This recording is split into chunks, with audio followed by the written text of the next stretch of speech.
بعد نہیں ہوئے بلکہ یہ عزرا کے 6 اور 7ویں باب کے بیچ کے وقت میں پیش آئے، اور میں کہنا چاہوں گا کہ عزرا کی کتاب نہمیہ سے مکمل ہوتی ہے، اور ان میں اسیری سے لوٹنے پر 3 بحالیوں کی بات ہے، اور پہلی بحالی زربابل بن سیالتیل کی بحالی ہے، دوسری بحالی عزرا کی بحالی ہے، اور تیسری بحالی کی بات ہم نہمیہ کی کتاب میں کریں گے۔ زربابل بن سیالتیل کی بحالی میں اسے خداوند کے گھر کی فکر تھی، عزرا کی بحالی میں اس کو خدا کی شریعت اور اس کے کلام کی فکر تھی، جبکہ نہمیہ کی بحالی میں اس کو شہر اور شہر کی تعمیر کرنے کی فکر تھی، اور ان تینوں میں ایک مذہبی اور ایک روحانی اور شہری بحالی کی بات موجود ہے، اور میں کہنا چاہوں گا کہ یہ عزرا کی کتاب کے خاص الفاظ ہیں جو اس کا موضوع بناتے ہیں۔ مثلاً یروشلم کا لفظ 48 بار دہرایا گیا، خدا کا گھر یہ لفظ 45 بار دہرایا گیا۔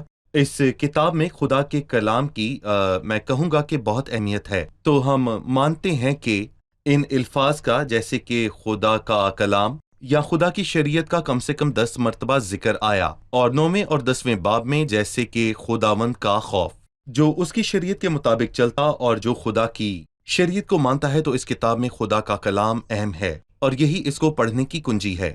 صحیح، بہت خوب۔ ہم پہلے باب سے پڑھتے ہیں، اور شاہ فارس خورس کی سلطنت کے پہلے سال میں، اس لیے کہ خداوند کا کلام جو یرمیہ کی زبان پر آیا تھا پورا ہو، خداوند نے شاہ فارس کا دل ابھارا، سو اس نے اپنی تمام مملکت میں منادی کرائی اور اس مضمون کا فرمان بھی لکھا کہ شاہ فارس خورس یوں فرماتا ہے کہ خداوند آسمان کے خدا نے زمین کی سب مملکتیں مجھے بخشی ہیں، اور مجھے تاکید کی ہے کہ میں یروشلم میں جو یہودا میں ہے اس کے لیے ایک مسکن بناؤں۔ پس تمہارے درمیان جو کوئی اس کی ساری قوم میں سے ہو، اس کا خدا اس کے ساتھ ہو، اور وہ یروشلم کو جو یہودا میں ہے جائے، اور خداوند اسرائیل کے خدا کا گھر جو یروشلم میں ہے بنائے، خدا وہی ہے۔ اور جو کوئی کسی جگہ اس نے قیام کیا باقی رہا ہو، تو اسی جگہ کے لوگ چاندی اور سونے اور مال اور مواشی سے اس کی مدد کریں، اور علاوہ اس کے وہ خدا کے گھر کے لیے جو یروشلم میں ہے رضا کے ہدیے دیں۔ بھائی اسامہ، اس باب کا پہلا کردار شاہ فارس خورس ہے، ہم اس کے بارے میں کیا جانتے ہیں؟ خورس فارسی سلطنت کا پہلا بادشاہ تھا۔ اس نے بابل کی سلطنت پر فتح حاصل کی، اور ہم جانتے ہیں کہ غیر قوموں کے وقت پر بابلی سلطنت میں فارسی، پھر یونانی اور پھر رومی سلطنت قائم ہوئی۔ یہ دوسری سلطنت تھی جو خورس بادشاہ کے ساتھ 536 قبل از مسیح شروع ہوئی۔ خورس خداوند کے ہاتھ میں ایک ساز کی طرح تھا، اور خداوند نے اس کا دل ابھارا کہ اسیری سے واپسی کا اعلان کرے۔ ہمارا خدا کتنا عظیم ہے، اس کا کلام کتنا عظیم ہے۔ ہمارا خدا کتنا عظیم ہے، اس کا کلام کتنا عظیم ہے، وہ عظیم ہے۔ اس کے پاس کل اختیار ہیں اور وہ سب جانتا ہے۔ بادشاہ کا دل خداوند کے ہاتھ میں ہے، وہ اس کو پانی کے نالوں کی مانند جدھر چاہتا ہے وہ اس کو پھیرتا ہے۔ وہ سب جانتا ہے کیونکہ اس نے شروع سے ہی آخرت کا اعلان کیا ہے۔ ہمیں خدا کے کلام پر بھروسہ ہے کیونکہ خدا حقیقی طور پر کہتا ہے۔ یہ ایک نبوتی کتاب ہے جس نے تاریخ سے پہلے ہی اس کی باتوں کو بیان کیا ہے۔ آئیں یسایہ اس کے 44 باب کی 28ویں آیت پڑھتے ہیں۔ یسایہ کی کتاب 700 سال قبل از مسیح اور خورس کے آنے سے پہلے 200 سال پہلے لکھی گئی۔ لکھا ہے، جو خورس کے حق میں کہتا ہوں کہ وہ میرا چرواہا ہے اور میری مرضی بالکل پوری کرے گا۔ اس کا نام جی، اور وہ کیا کرے گا؟ یہ خدا کے الفاظ ہیں جو یسایہ نے لکھے ہیں۔ یہ خدا کے صحائف ہیں اور ہمارے پاس نبیوں کا وہ کلام ہے جو زیادہ معتبر ٹھہرا، جو یہ سمجھ کر اس پر غور کرتے ہو۔ صحیح۔ ڈاکٹر فیاض، وقفے کے بعد میں آپ سے ایک سوال کروں گا۔ جب خورس بادشاہ کے آنے سے 200 سال پہلے اس کی پیشن گوئی موجود تھی، تو کیا مسیح کے بارے میں پیشن گوئیاں تھیں جو کہ موجود تھیں؟ وقفے کے بعد ہم جانیں گے۔ لیتے ہیں ایک چھوٹا سا وقفہ اور پھر ملتے ہیں، ہمارے ساتھ رہیے۔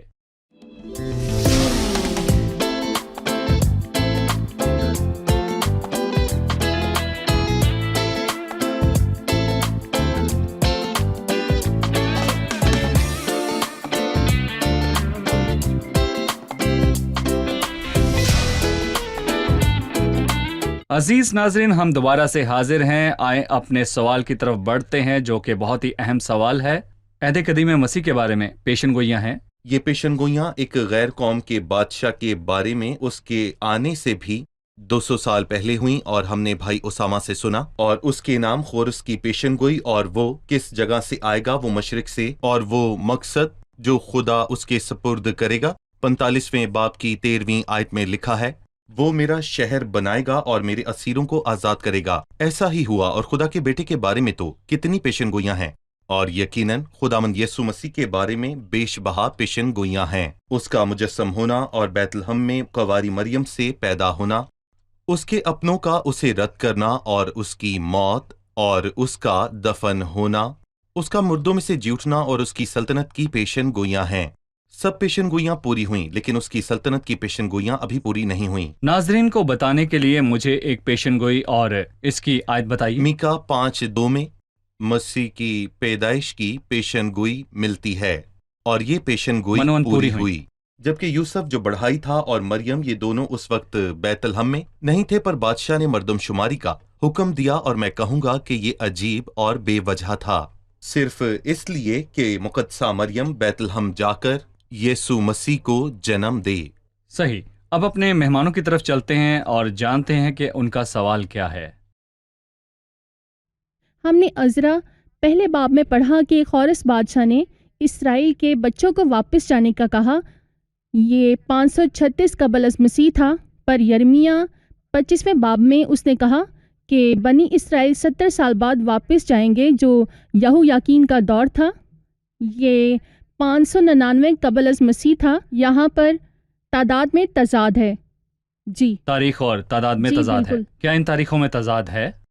دراصل اس میں فرق ہے. ہمیں یاد ہونا چاہیے کہ بابلی اسیری ایک دن میں نہیں ہوئی، اور اس سے پہلے واپسی بھی ایک دن میں نہیں ہوئی، بلکہ یہاں دیکھا جائے تو اسیری 3 مراحل میں ہوئی، اور اس سے واپسی کے بھی 3 مراحل ہیں.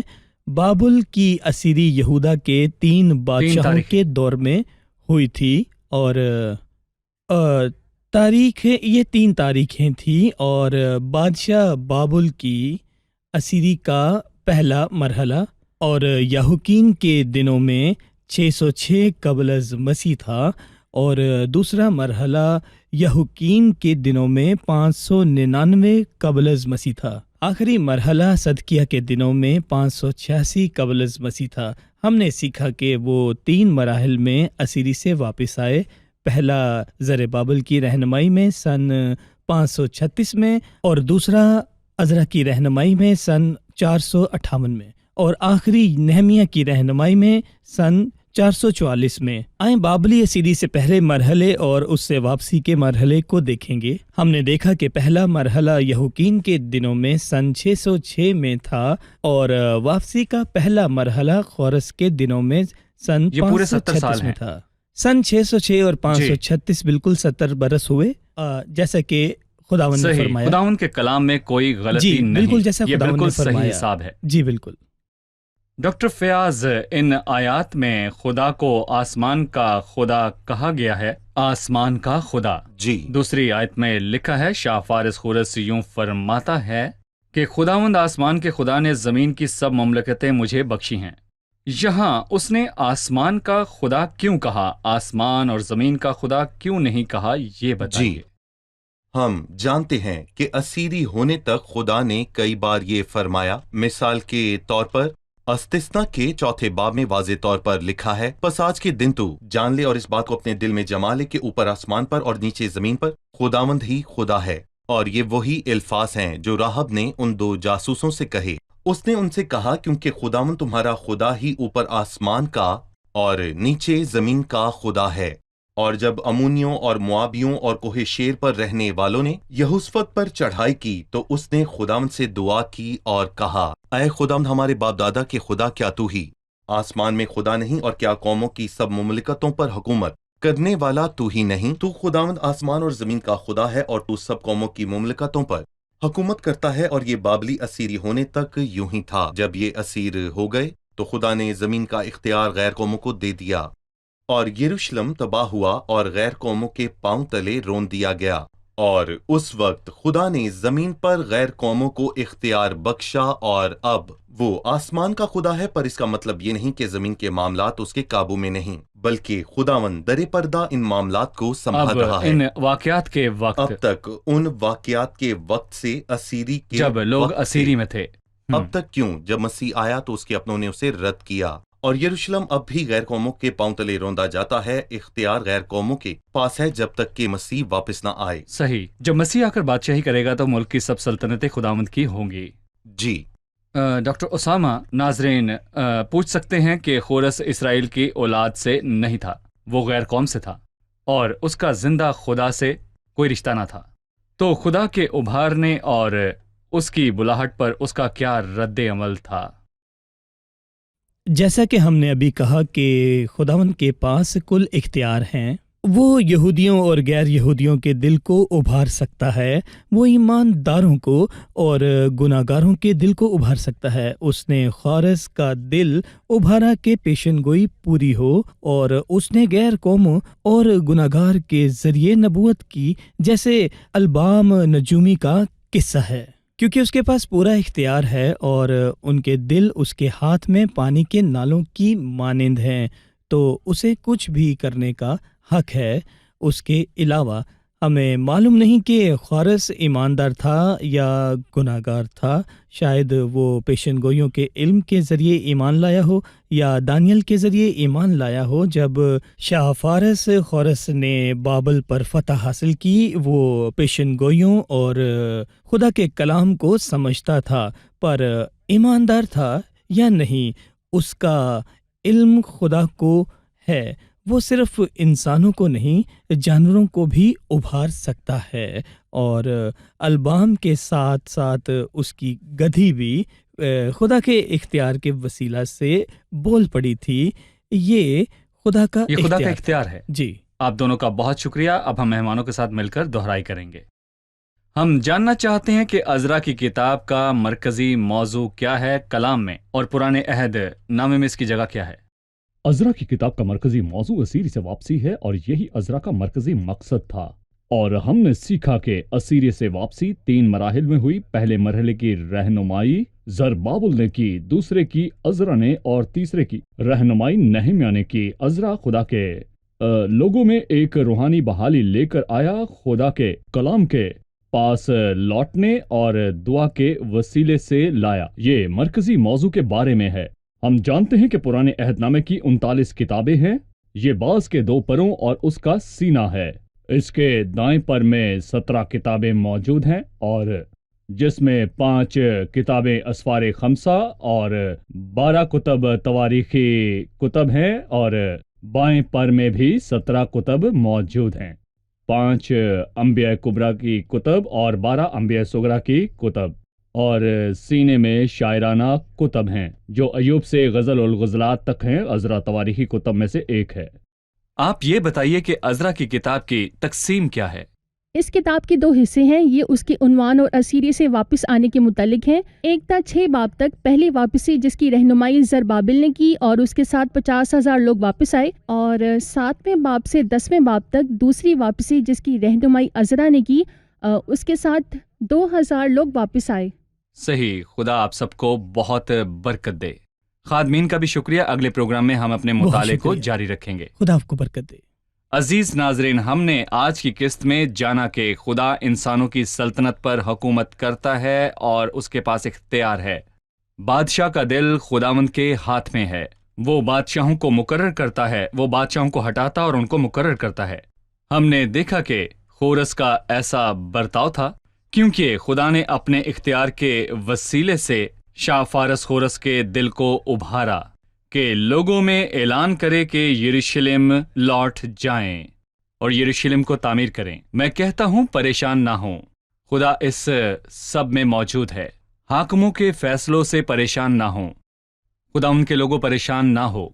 خداوند کے لوگوں، کسی ایسے ملک میں رہتے ہوئے بالکل بھی آپ نے پریشان نہیں ہونا جو مسیحیت کے خلاف ہے یا جن کو مسیحی ایمان سے مسئلہ ہے، کیونکہ خداوند تخت نشین ہے۔ وہ کل کائنات کا نظام سنبھالتا ہے اور سب چیزوں سے بھلائی پیدا ہوتی ہے۔ ہمارے معاملات کا ذمہ انسان یا بادشاہ یا کسی رہنما کے پاس نہیں. ہمارے چھوٹے بڑے معاملات سب خداوند یعنی ابدی بادشاہ کے ہاتھ میں ہیں. خداوند اور اس کے وعدوں پر بھروسہ کریں. اگلے پروگرام میں آپ سب سے پھر ملاقات ہوگی. خدا آپ کو برکت دے.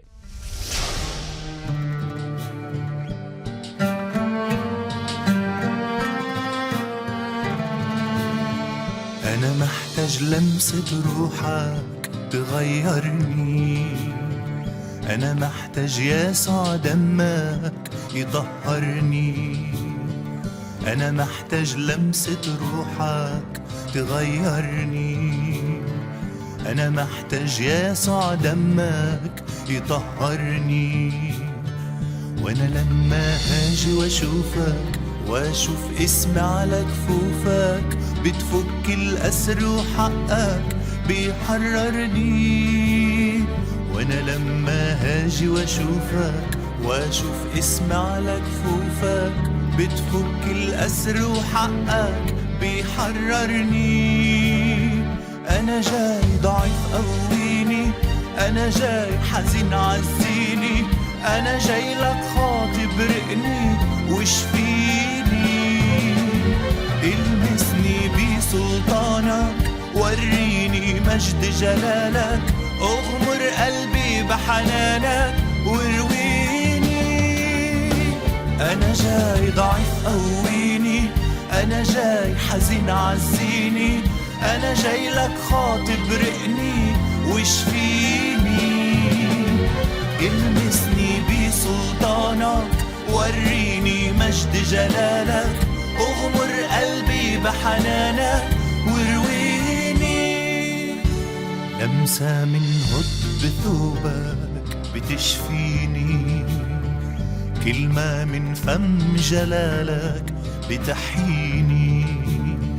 لمسة من هد بثوبك بتشفيني، كلمة من فم جلالك بتحييني. وانا لما هاجي واشوفك واشوف اسمي على كفوفك بتفك الأسر وحقك بيحررني. وانا لما هاجي واشوفك واشوف اسمي على كفوفك بتفك الأسر وحقك بيحررني. أنا جاي ضعيف قويني، أنا جاي حزين عزيني، أنا جاي لك خاطي برقني وشفيني. المسني بسلطانك وريني مجد جلالك، اغمر قلبي بحنانك وارويني. أنا جاي ضعيف قويني، أنا جاي حزين عزيني، أنا جاي لك خاطي برقني وشفيني. المسني بسلطانك وريني مجد جلالك، اغمر قلبي بحنانك وارويني.